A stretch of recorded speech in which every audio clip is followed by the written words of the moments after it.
Hey guys, good morning. Good morning. Hopefully the audio is working today. Sorry about that yesterday. As yeah, that's on me. That's for sure. All right. Wow, what a day! What a day! What a day! So much to get through here with the Ravens and the NFL. It was a good day for me yesterday, so I'm happy about that. But I want to start off with a quick public service announcement here because this is the week or the next couple of weeks, really, kind of all the way through, Christmas here. It's just nonstop action. And today it's college basketball. All these little mini tournaments are there's going to be tons of basketball all day long. College basketball just flooding you with games. You got the NFL, you got college football during the week here as teams are playing conference championships, bowl eligible. Guys are going to transfer. NBA, NHL's picking up. And it's just very, very, very, very important if you're betting on sports to at least have a budget here going into it so you don't get overwhelmed. My take on it is it's the best time of the year to enjoy sports, but you gotta be careful, especially with college basketball. I love college basketball. I love these games. I love watching them. When teams are on tournaments and they're playing in gyms they never played in, and they don't really mean anything, but you don't know which. It's very hard to bet on these games. I will say that it's hard enough to bet on college kids, but when they're playing these tournaments, two, 3 game tournaments in the middle of God knows where, it's a tough situation. And then yeah, we got college football nonstop here as we try to figure out who's going to make the playoffs. So I'm going to do a pod here, I think on Kmart on Wednesday to catch up on that. And let's go through the NFL here as we try to figure out who's good, who's not. I think we're down to who's not. Trying to figure out who's good is hard. Let's start with the Ravens. Let's do a few minutes here on the Ravens. What did I see yesterday? Obviously my audio didn't work yesterday, but I pretty much predicted that the Jets were going to not make a ton of mistakes and the game would just be annoyingly tight. And hell, if Brees Hall doesn't fumble that ball at the end of the game, I don't know how the game plays out because the Ravens just looked like they had no heartbeat, no pulse. Does it matter? I don't know. It'll matter Thursday night, that's for sure, because you're going to need a pulse to beat the Bengals as the Bengals keep finding ways to lose. But that will be the real test for me. These 5 games what a weird season so far for the Ravens. 11 games through, they're 6-5, and it feels like their season does start on Thursday night. They still have 2 games left against the Bengals, 2 games left against the Steelers, and then you sprinkle in the Patriots and the Packers. So you got it's going to be a sprint here to the finish to see how the Ravens finish. Your guess is as good as mine. The thing that gives me hope and optimism is the rest of the league. The Ravens specifically, what I see from them is they lack an identity for sure. They don't really have a rhythm to the play calling. Lamar looks god awful, and you don't really know why. So before I start to analyze it, I want to see what it looks like on Thursday night because part of me feels like the way the Ravens have played the past 3 weeks is just a product of who they're playing down to their competition. And I'm seeing some flashes here with the defense, especially Draymond Jones yesterday, where you're like, okay, there's going to be holes. You watch all the games in the NFL, no defense is perfect. But, the main thing for the Ravens is they can't win unless Lamar is the best player on the field. That's the way they've constructed their team.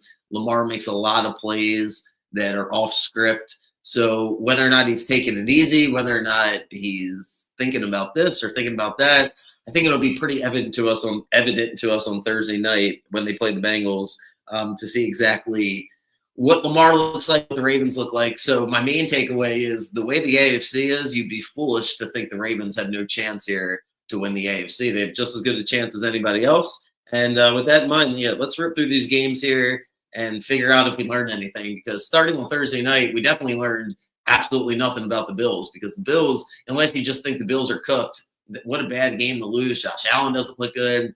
Texans beat Buffalo 23-19. Texans are right back in the AFC South race, not to mention the wild card race. Is Stroud going to come back? You think he's coming back eventually. They're going to need him to get over the hump. But it's good team bonding, team building when you win without your quarterback, and they've now done it consecutive weeks here. So you got to give them credit. I think it's 3 weeks in a row. Buffalo, beating a dead horse, but I said they needed to trade for an offensive player there. at the deadline. They didn't do it. The Bills will make the playoffs. You look at their schedule; it's relatively soft. Although it's going to feel like a playoff game against the Steelers next week, which is a big game. The loser of that game is going to be in some trouble down the stretch. But Buffalo's got a couple easy games. Jets are still lurking around, so the Bills should make the playoffs. But with that loss and the Patriots win yesterday, it feels like the wild card is their destination. The game I got wrong yesterday at the 1 o'clock window, really the only game I got wrong was the Seahawks and the Titans, and I got that wrong at the buzzer. I love the Seahawks yesterday. They were up 23-3. They're up 30-10. Then still 30-17. They're holding on, and the Titans get 3 fourth-down conversions at the end of the game and eventually get the ball in the end zone to cover. Really disappointed, but it is what it is. I got both of those bets wrong as far as the Titans. Cam Ward's good. I know he's good. I've seen enough of him. Whoever their offensive coach is next year, I'm assuming that their head coach will be an offensive guy for the Titans. They get the right guy, the Titans can make a big jump next year. They clearly didn't have the right coach this year, but Cam Ward's good. Cam Ward's got I'm double checking my audio here now. I'm paranoid making sure this is working. But I think the Cam Ward's good, and the Titans aren't as far away as maybe as their record's concerned. Seattle lacking a little bit of a killer instinct yesterday. Would have liked them to cover. It's the National Football League. Titans played hard, so it is what it is. But Seattle is just as good as anybody here in the NFL as they win. The Lions, I was pretty right about that game. It's an overlooking to Thanksgiving situation for the Lions. They let the Giants hang around. Hell, they let the Giants almost beat them, really. Then the Lions find a way. That was a game similar to the past 3 years where the Lions just find ways to win these shootouts at the end of the game. They're going to play the Packers on Thursday, which just can't wait for that game. So we'll judge the Lions and the Packers respectively on Thursday night after we see what both of them look like and what's going to feel like a playoff game, especially now that the Bears are continuing to win. They're at the top of the division. Giants are cooked. Giants are finished. But the Giants aren't bad, so be careful betting against the Giants down the stretch. Lions win a game they absolutely had to win. Oh, talk about winning a game you absolutely had to win. The Chiefs, that's why God created 3.5 points, I guess, because that was the perfect hook was needed. I can't believe the Chiefs didn't score a touchdown, really, because the Chiefs, if you were watching the game, the Chiefs got all the way down. It was first and goal in the 2, and they wanted to kill the clock so the Colts can get the ball back. I get it, but end up not getting in the end zone. Colts hold them. We get to overtime, but Steichen and the Colts offense just completely dies on us. They just can't score. They completely died. They went away from Jonathan Taylor. Daniel Jones couldn't really get it done. The separation wasn't there in the second half. Colts defense really impressed me. Colts got to be careful because the AFC South, they're all about to play each other. Colts played the Texans twice. The Jags are in there. I can't remember exactly who plays who twice, but they all play each other. And the Colts are 8-3, Jags 7-4, Texans 6-5. Colts better be careful. They certainly don't have a playoff spot guaranteed. You got to get the 10, and that was a bad loss yesterday. It's a tough loss. It's a gut-wrenching loss. On the flip side, that Chiefs Cowboys game on Thursday, I wouldn't take a deep breath if I had all my Chiefs bets right this second because I think the Cowboys are going to beat them Thursday, which would put the Chiefs back at 6-6. I thought the Chiefs were terrible yesterday. Just so many things that were like, man, they're just not a good football team. But the Colts didn't put them away. More of an indictment on the Colts than the Chiefs. Careful about the Chiefs here on Thanksgiving. Bears beat the Steelers in a game that can only be described as like the Bears just can't lose football games. Like all the karma from the past, however many years the Bears have sucked, it's like all going into the season because they're just winning every close game now. It's starting to become something you can't ignore here. They're going to play the Eagles on Black Friday. They win that game. I will. They're 7-point underdogs in that game, which is just crazy. So we'll see what happens in that game. The Bears, you can't even put them in the playoff yet because they still have to battle the Packers twice, and they got to play the Lions. But they got the inside track to win the NFC North. So they're in a situation where could they have a late swoon and get stuck out of the playoffs? 100% in play. Could they be the 1 seed? How do you say it's not in play when they just win every single game? So they're going to play the Eagles in what could only be described as teams going in the complete opposite direction as far as momentum is concerned. Eagles hate each other. Eagles arguing with each other. Eagles can't seem to enjoy playing football, and the Bears are just playing like a high school team. They just keep winning every single game in dramatic fashion. As far as the game's concerned, Rodgers doesn't play, so the Steelers are. But that's not why they lost. Although Rudolph did throw a pick six, the Steelers couldn't get off the field. I mean, eventually, they did get off the field at the very end of the game, and then Rudolph couldn't get him in field goal range. But they didn't play complimentary football yesterday, and the Steelers lose. The microcosm of the Steelers run here under Tomlin, they're right back where they've been now like 6, 7, 8 years in a row, where they're just flirting around 500, and that's where they're going to be. They're going to get up. We're going to play them twice. They're going to play the Bengals. They get the Bills next week. It's almost like the Steelers are a week-to-week team because you feel like they're done, but I'd like them to actually be done. I'd like to see it before instead of betting on it, because Tomlin's never gone under 500, but they're trending in the wrong direction. Really bad loss for them. Almost a really bad loss for the Patriots yesterday, but they found a way to win. And now the Patriots they have the clear inside track to be the 1 seed in the AFC, as the Broncos are right behind them, but the Broncos have a tougher schedule. Patriots win a game that they had no business winning. Bengals had a chance to get them. Just so many mistakes from New England, but Cincinnati made their own share of mistakes. Bengals can't get out of their own way. Bengals are 2-0. They've lost 7 out of 8. What a disaster for them. What do you say about the Bengals right now? Can't wait to see them on Thursday night, but Chase and Burrow come back. It'd be nice to kill them instead of them feel like they're going to go on one more run at the end of the year just to fall short. But who knows with Cincinnati, as they're just taking body blow after body blow in what is a terrible season for them. The Patriots, on the other hand, they're battling injuries now, and I don't know if it's I don't know if they can get all the way to the Super Bowl, but they're just a button-up team. They win again. So the Patriots are Jesus, can't even believe it. Patriots are rolling though. Vikings, Packers, and the Vikings season's over. Vikings got a lot of decisions to make here in the offseason because they got a bunch of guys that are ready to win now. And J.J. McCarthy and Kevin O'Connell, that combination, not going great. Not going great. Packers win a game that felt like opening day when the Packers beat the Lions. Just dominate on defense. Got the dome rival on the grass. Packers just kicked their ass. We'll stay with the Packers. I'm making no predictions on Packers Lions until I see Thursday. So with that being said, though, the Vikings are finished. What a shitty season for Minnesota. Just awful. Bad karma floating around Minnesota.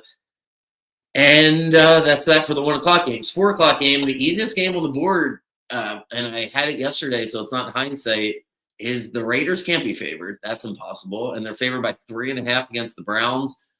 I know it's the Browns, but Shador was competent, and that Browns defense is the best unit on the field, and it's not even close. They destroyed the Raiders yesterday from the get-go. They forced Chip Kelly to get fired, which I'm sure he's happy about. He got a bunch of money to be the coordinator. I'm sure it's in his contract. He gets paid, and he'll just go somewhere else. Who the hell wants to coach the Raiders? Ashton Genty's okay. Brock Bowers is great when he's on the court, when he's on the field, but damn, the team is bad. Can Pete Carroll fix it in the offseason? I don't know. I do not know, but what a bad season for the Raiders. Browns win, and the Browns are they're not really the team you feel like playing at the end of the year, the way their defense is playing. The game yesterday that made no sense was the Jags-Cardinals. So the Jags, you would have thought they'd be favored by 3.5 or 4 points. Instead, it was 2.5. So everybody takes the Jags, except people that just want to be contrarian, just to be contrarian, who think they know football, but really just look at what they think is line movement, which is got to be the dumbest way to analyze NFL games, but maybe a story for another day / that's part of my greatest hits, as I've said that a million times. But seriously, the only logic to take the Cardinals yesterday is the line doesn't make any sense. And if you bet like that, I don't know really how to communicate with you, because that's just a silly way to look at things. Now, it can make you pause, and I think certainly it did. But when you look deeper into it, the reason why it was a 2.5 point game is pretty much how the game played out, right? Jags turned the ball over. Jags are inconsistent. So it was an overtime game. The Jags do win by 3. It was a complete stay away game for me yesterday just because it's the Jags and the Cardinals. I got no feel for the Jags, and the Cardinals are a flaming disaster. They're going to fire their head coach, I think. You never know what the relationship is between the coach and the owner, but not going great there for Gannon and the Cardinals out there out west. Jacksonville, meanwhile, is 7-4. I don't know if they're making the playoffs. I'd bet against it. They still got to play the Colts and Titans. Colts and Texans. They seem like they were the worst out of the three, although they do get the Titans next week, speaking of which. But I just feel like the Colts and the Texans will beat up on the Jags here down the stretch. So I'd stay away from Jacksonville. But they do keep winning. They got 7 wins. Cowboys beat the Eagles in what can only be described as a complete just breakdown, losing track collapse for the Eagles. Like, how do you lose that game? Like, they're up 21-0, 21-7 at halftime. I'm glad they lost. Hell, I had the Cowboys 2 bets that's at the end of the year where I'm like, all right, those were 2 lucky ones based on how that game played out. But I'll take it as it goes over the total. Cowboys win. Cowboys, they're going to play the Chiefs here on Thanksgiving. The winner of that game is going to make the playoffs. That would be my prediction. The loser is going to be out, even though they're in opposite conferences. I see momentum traveling unless the Cowboys fall just short at the very end. The Chiefs, though, cannot recover. If the Chiefs lose Thursday, I think they'll be out. And if they win that game, I think they'll roll into the playoffs.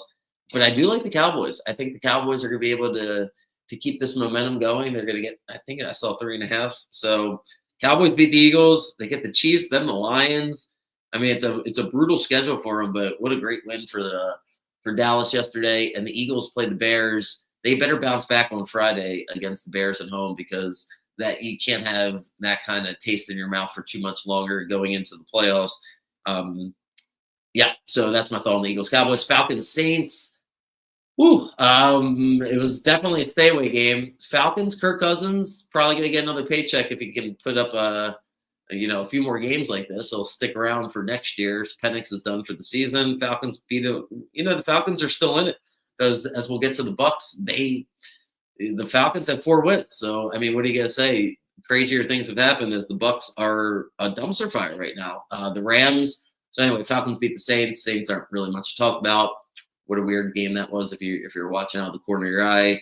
Rams destroyed the Bucks. That was an easy game for me yesterday. Just felt like Tampa Bay needed a rock bottom. Well, they surely got rock bottom because they've been trending towards getting their ass absolutely handed to them. Now it happens. Baker can't come back. Baker hurts a shoulder. Baker's out. Baker didn't look good before that. They definitely can't win without Baker. So a lot of things going on with Tampa. They have a really, really soft schedule here to end the season. But the Falcons are coming, and the Panthers might be in first place by the time they're in first place technically right this second. We'll see how it finishes tonight, but watch out for the Panthers. I love the Panthers tonight. I'll definitely take my 7.5 points, but the Niners aren't good enough to be favored by 7.5 points over most teams, especially the Panthers. Niners 7-4, so that's a Monday night game, as I will put out my bets for today. But I really do like Carolina. I like Bryce Young in this spot.